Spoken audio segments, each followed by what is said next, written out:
भारत विश्व गुरु की छवि मजबूत करने के लिए जब बैलगाड़ी से इंजन गाड़ी की ओर बढ़ा तो बदलाव ने अर्थव्यवस्था, सामाजिक ताना बाना और पर्यावरण तीनों के लिए कई बड़ी चुनौतियां खड़ी कर दी, जिसका सबसे ज्यादा असर भारत की राजधानी दिल्ली में देखने को मिला। ये बात किसी से भी छिपी नहीं है कि दिल्ली धीरे धीरे स्मॉग से ढका शहर बन गया है, जहां हवा की गुणवत्ता हर बीतते साल खराब होती जा रही है। तेजी से ग्रो करती अर्थव्यवस्था, बढ़ती आबादी और वाहनों ने शहर के पर्यावरण, विशेषकर हवा पर भारी दबाव डाला है। दिल्ली समेत कई शहरों की हवा जहरीली हो गई है। जी हां, दिल्ली एनसीआर में हवा जहरीली है। सांसों पर संकट मंडराने लगे हैं। राजधानी काले घने धुएं और धूल की चादर से ढकी है। AQI मीटर 500 पार कर चुका है। हर घर में खांसी और आंख में जलन के मरीज हैं। हालत का अंदाजा इसी बात से लगाया जा सकता है कि दिल्ली सरकार ने वायु प्रदूषण से निपटने के लिए ग्रैब 3 लागू कर दिया है। सभी सरकारी और निजी दफ्तरों को 50% कर्मचारियों से वर्क फ्रॉम होम करने को कह दिया गया है।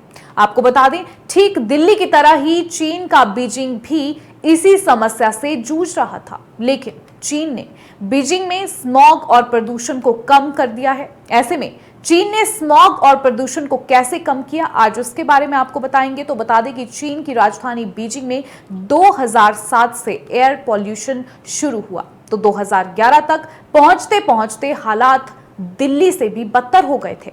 शहर घने ग्रे स्मॉग से ढका रहता। PM 2.5 का स्तर खतरनाक हो चुका था। 2013 में बीजिंग में AQI 755 तक दर्ज किया गया। उस साल कई रिपोर्ट्स में बीजिंग को दुनिया का सबसे प्रदूषित शहर और चीन के इतिहास में सबसे प्रदूषित साल करार दिया गया था। दुनिया भर के मीडिया रिपोर्ट्स में बीजिंग के एयर पॉल्यूशन की चर्चा रहती। विदेशी कंपनियां निवेश करने से हिचकिचाने लगी। चीनी अमीर दूसरे देशों में बसने के बारे में सोचने लगे।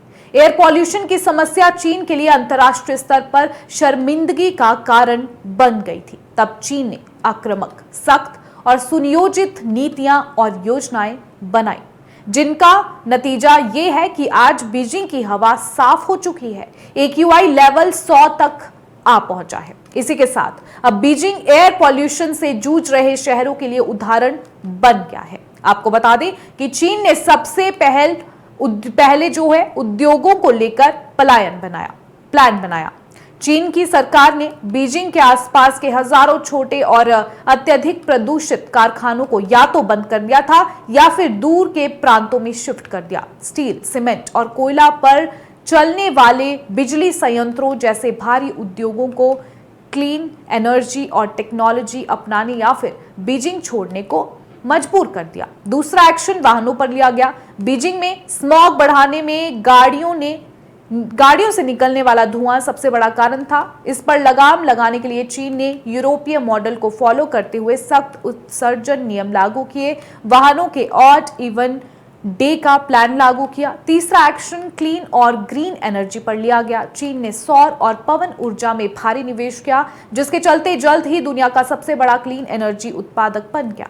चौथा एक्शन रियल टाइम मॉनिटरिंग पर लिया गया। चीन ने पूरे देश में real time air quality monitoring system लगाए। इनका डेटा सार्वजनिक किया गया, जिससे पारदर्शिता और जवाबदेही बढ़ी। पर्यावरण कानूनों का उल्लंघन करने वाले उद्योगों पर भारी जुर्माने लगाए गए। जरूरत पड़ने पर कुछ लोगों को सबक के तौर पर जेल भी भेजा गया। पांचवा एक्शन वन और हरित क्षेत्र में लिया गया। बीजिंग के आसपास बड़े बड़े ग्रीन बेल्ट, जंगल और पार्क विकसित किए गए। इससे धूल भरी आंधियों में कमी आई और एयर क्वालिटी सुधरी। अब सवाल यह है कि आखिर दिल्ली में बीजिंग जैसे कौन से नियम तुरंत लागू किए जा सकते हैं। अब इसके बारे में आपको बताएंगे, ग्राफिक के जरिए से समझेंगे। तो बता दें कि बीजिंग और दिल्ली दो अलग अलग भौगोलिक क्षेत्र है। बीजिंग और दिल्ली का मौसम, सरकारी नीतियां, लोगों की आदतें और प्रशासन के काम करने का तरीका सब अलग अलग है। चीन में तानाशाही है तो भारत में लोकतंत्र। वे शहर में एक भी अतिरिक्त गाड़ी या फिर अतिरिक्त व्यक्ति को नहीं घूमने देते। भारत में ऐसा करना संभव ही नहीं है।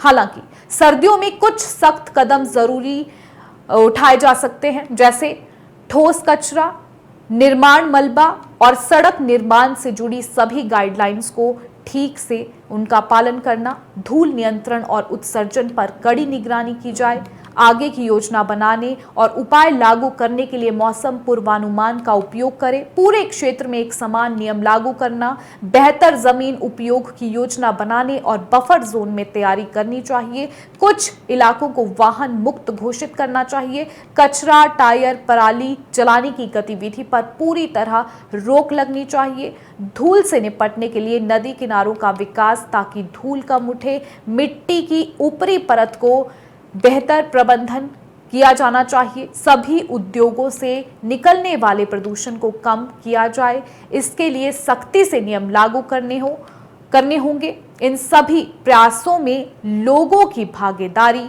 बहुत जरूरी है, जिसके बाद ही दिल्ली में प्रदूषण कम हो सकता है।